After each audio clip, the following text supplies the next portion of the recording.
রাসূল সাল্লাল্লাহু আলাইহি ওয়াসাল্লাম যখন একজন মানুষ এক একটি পূজা করত, কেউ করত মাছের পূজা, কেউ করত গাছের পূজা, কেউ করত গরু ছাগলের পূজা, কেউ করত মানুষের পূজা, বিভিন্ন ধরনের বিভিন্ন পূজা করত, কেউ মূর্তি পূজা, কেউ সূর্য পূজা, কেউ আগুনের পূজা। যখন এগুলো মানুষ পূজা শুরু করে দিল, মানুষ যখন রাস্তা দিয়ে যায়, যাওয়ার পরে দেখে একটা বট গাছের নিচেও যে মানুষ সেই গাছের পূজা করে।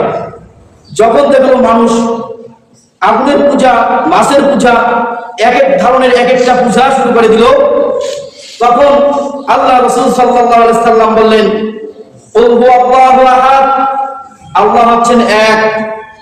তোমরা আগুনের পূজা বাদ দাও, মাছের পূজা বাদ দাও, তোমরা বিভিন্ন ধরনের বিভিন্ন পূজা বাদ দাও, তোমরা মূর্তি পূজা বাদ দাও, তোমরা মানুষের পূজা বাদ দাও।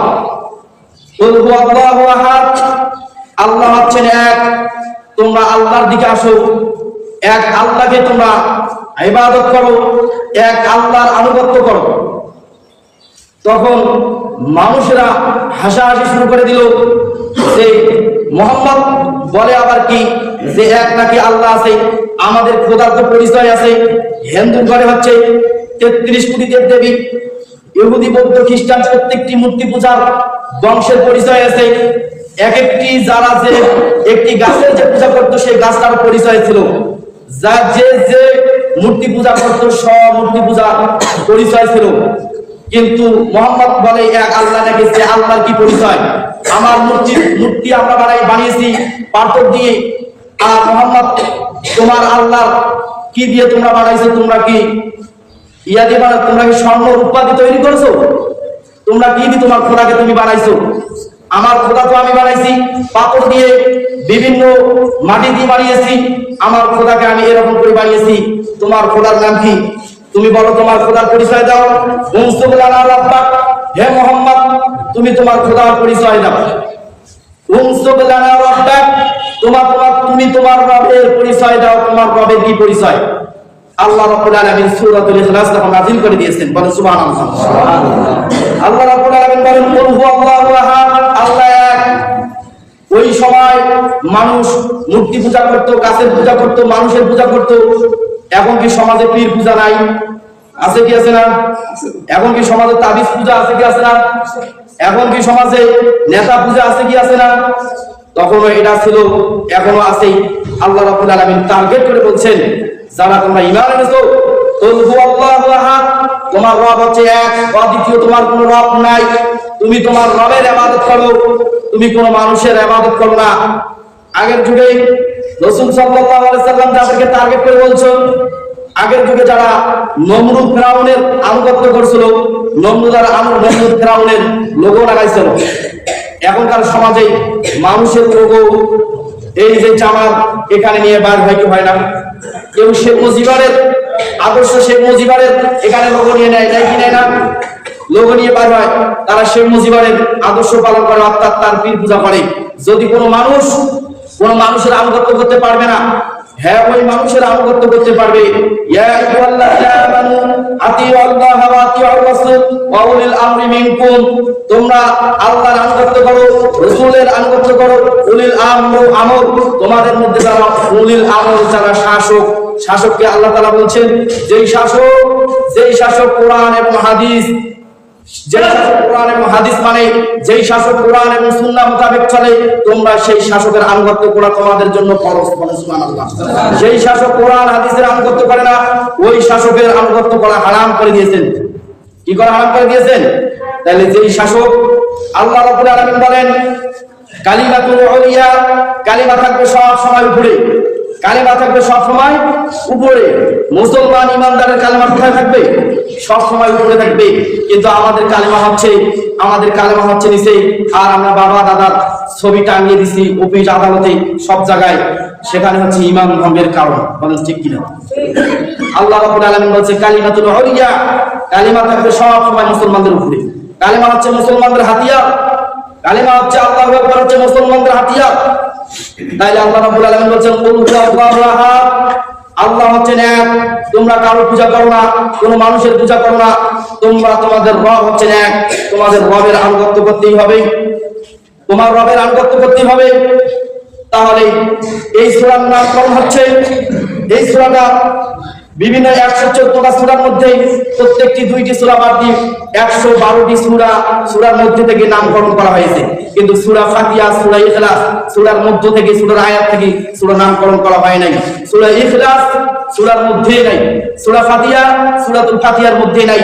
আল্লাহ রাব্বুল আলামিন এটা নিজেই দিয়েছেন, বলেন সুবহানাল্লাহ। সুবহানাল্লাহ। ইখলাস শব্দের অর্থ হচ্ছে খাঁটি, লাবানান শব্দের অর্থ হচ্ছে দুধ, অর্থাৎ খাঁটি দুধ। এখানে সূরাটার নামকরণ করা হচ্ছে যদি কোনো মানুষ হালাল, গাভী মানুষের জন্য কি, দুধ মানুষের জন্য কি হালাল, 20 মণ দুধ যদি সেখানে থাকে, মানুষের জন্য দুধ হচ্ছে হালাল। ওই 20 মণ দুধের মধ্যে যদি 1 ফোঁটা গোবর বা 1 ফোঁটা মদ দেওয়া হয়, 20 মণ দুধ কি হয়ে যাবে, হারাম হয়ে যাবে। কি হয়ে যাবে? তেমনি ভাবে আল্লাহ তাআলা এই সূরার মধ্যে বলেছেন যে কোনো মানুষ আল্লাহ বাদ দিয়ে কোনো মানুষের যদি ইবাদত করে, তাহলে যতই নামাজ রোজা হজ জাকাত করুক না কেন, ওই নামাজের মধ্যে যখন শিরিক ঢুকালো, অন্য মানুষকে তালাশ করলো, তার বাকি আমলগুলো হারাম হয়ে যায়। কথা কি ক্লিয়ার, বুঝতে পারছেন? লাবানান শব্দের অর্থ হচ্ছে দুধ, খালিসান শব্দের অর্থ হচ্ছে খাঁটি। লাবানান খালিসান শব্দের অর্থ হচ্ছে দুধ এবং খাঁটি। 20 মণ দুধের মধ্যে যদি আপনি 1 ফোঁটা যদি আপনি মদ ঢেলে দেন, সেখানে যদি আপনার হারাম হয়ে যায়, তাহলে যে ইবাদত আপনি করলেন, ওই ইবাদতের মধ্যে যদি কারো শরীক হয়ে যায়, ওই ইবাদতের মধ্যে আল্লাহর আনুগত্য না থাকে, ওই ইবাদতের মধ্যে যদি আল্লাহর রাসূলতি না থাকে, ওই ইবাদত আপনি করলেন, আপনার আমলও শেষ হয়ে যাবে। খাঁটি ইবাদত হচ্ছে এই যে খাঁটি ইবাদত হচ্ছে যদি কোনো মানুষ সারা রাত জেগে আল্লাহ রাব্বুল আলামিনের যদি নফল ইবাদত সারা রাত জেগে মানুষ করে, আর মানুষ যদি ইশার সালাত আদায় না করে, ফজরের সালাত আদায় না করে, আচ্ছা বলেন তো দেখি নফল নামাজের কোনো দাম আছে? আছে দাম? নফল নামাজের কোনো দাম নাই। তাহলে নফল নামাজের যখন দাম হবে, আপনার যখন ফরজ আপনার ঠিক থাকবে। কথা বলেন ঠিক কিনা? ঠিক। এই জন্য আল্লাহ রাব্বুল আলামিন বলছেন যে আল্লাহর হুকুম অনুযায়ী আপনাকে চলতে হবে, আল্লাহর হুকুম মোতাবেক তোমাকে চলতে হবে, আর রাসূল সাল্লাল্লাহু আলাইহি ওয়াসাল্লাম পন্থা মোতাবেক তোমাদের ইবাদত করতে হবে। তাহলে তোমার ওই ইবাদত গ্রহণযোগ্যতা হবে, নয়তো ওই ইবাদত তোমার গ্রহণযোগ্যতা হবে না। তাহলে আল্লাহ রাব্বুল আলামিন বললেন কুল হুয়াল্লাহু আহাদ, আল্লাহ হচ্ছেন এক, অদ্বিতীয় কোনো আল্লাহ নাই, অদ্বিতীয় আর কোনো শরীক করা যাবে না।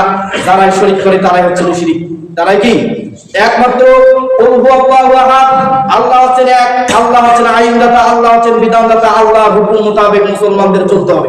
আল্লাহুস সামাদ, আল্লাহ রাব্বুল আলামিন কারো মুখাপেক্ষী নন। পৃথিবীর সমস্ত মানুষ আল্লাহর মুখাপেক্ষী, আল্লাহ কারো মুখাপেক্ষী নন। সামাদ শব্দের অর্থ হচ্ছে পৃথিবীর সমস্ত মাখলুকাত মারা যাবে, সমস্ত মাখলুকাত মৃত্যুবরণ করবে। সামাদ আল্লাহ রাব্বুল আলামিনের কোনদিন মৃত্যু হবে না। আল্লাহর পরিচয়, আল্লাহর কি পরিচয়? সূরা 4টি আয়াতের মধ্যে আল্লাহ রাব্বুল আলামিনের পরিচয় তুলে ধরেছেন। অমুসলিমরা বলছে তোমার খোদার পরিচয় কি? তোমার আল্লাহর হাবিবকে জিজ্ঞাসা করলেন তোমার আল্লাহর পরিচয় কি? তখন আল্লাহ রাব্বুল আলামিন এই সূরাটাকে নাযিল করলেন, আর জাতির সামনে, মানুষের সামনে আল্লাহর পরিচয় তুলে দিলেন। বলেন সুবহানাল্লাহ। সুবহানাল্লাহ। আল্লাহুস সামাদ, পৃথিবীর মানুষ তোমরা সবাই আল্লাহর মুখাপেক্ষী, আল্লাহ কারো মুখাপেক্ষী নন। আল্লাহুস সামাদ, আল্লাহ মারা যাবেন না, আল্লাহ কোনদিন মরবেন না, আল্লাহর ঘুম নাই, আল্লাহর কোনো নিদ্রা নাই। পৃথিবীর সমস্ত মানুষের নিদ্রা রয়েছে। মুসা আলাইহিস সালাম আল্লাহকে জিজ্ঞাসা করলেন, আল্লাহ রাব্বুল আলামিন তুমি কি ঘুমাও না? তখন বললেন না আমি ঘুমাই না। তখন বললো যে আমি ঘুমাই না। তখন আল্লাহ রাব্বুল আলামিন অর্ডার করলেন এই গ্লাসটা তুমি ধরো, আর মুসা আলাইহিস সালামকে ঘুম দিল। মুসার গ্লাসটা পুরো ভেঙে গেল। আর আল্লাহ রাব্বুল আলামিন তখন বললেন যে আমি যদি ঘুমাই, তা আমার মাখলুকাত পৃথিবীতে যত কিছু সৃষ্টি করেছি সব কিছু উল্টাপাল্টা হয়ে যাবে, আর আমি আল্লাহ রাব্বুল আলামিন ঘুমাই না। আল্লাহ রাব্বুল আলামিন সালাম, আমি ইউলাদ, তিনি কাউকে জন্ম দেন নাই, আর তাকেও কেউ জন্ম দেয়নি। ওয়ালাম ইয়াকুল লাহু কুফুয়ান আহাদ, তার সমকক্ষ কেউ নেই, অর্থাৎ তার সমতুল্য কেউ নেই পৃথিবীতে। আল্লাহর পরিচয় আপনি যদি সূরাতুল ইখলাস সারি নজর সহকারে সূরাতুল ইখলাসের তাফসীর পড়েন, আমি মনে করি যে মানুষের আল্লাহর পরিচয় এসে যাবে। মানুষ আল্লাহ কি রকম মানুষের সম্পত্তি মানুষের চলে আসবে। সূরা এই আল্লাহ রাব্বুল আলামিন 6666টা আয়াত কোরআনের মধ্যে দিয়েছেন, তার বাকিগুলো বাদ দিয়ে সূরাতুল ইখলাস 4টি সূরার মধ্যে আল্লাহ রাব্বুল আলামিনের এই এত কথা দিয়েছেন, এত কিছু আল্লাহ রাব্বুল আলামিনের ভাবমূর্তি তুলে ধরেছেন এই সূরাতুল ইখলাস। এই সূরাটার মধ্যে আর কাউকে শরীক, এই সূরাটার মধ্যে আর কাউকে লাগাই নাই, বা জাহান্নামের কথা বলেন, জান্নাত জাহান্নামের কথা বলেনি। শুধু এই সূরাটার নাম খালি আল্লাহ দিয়ে প্রশংসা করে, সুবহানাল্লাহ। আল্লাহ রাসূল সাল্লাল্লাহু আলাইহি সাল্লাম বলেন, কোন ব্যক্তি যদি সূরাতুল ইখলাস তেলাওয়াত করে 10 পারা কোরআন মাজিদ পড়ার সওয়াব পাবে। কোন মানুষ যদি 3 বার সূরাতুল ইখলাস আউযু বিল্লাহি বিসমিল্লাহর সাথে পড়ে, তাহলে এক খতম কোরআন মাজিদ পড়ার সওয়াব পাবে। তবে তাকে হাকিকত বুঝতে হবে, তাকে এই সূরাটার ভাবমূর্তি তাকে বুঝতে হবে যে এই সূরাটা আল্লাহ তাআলা কি বললেন।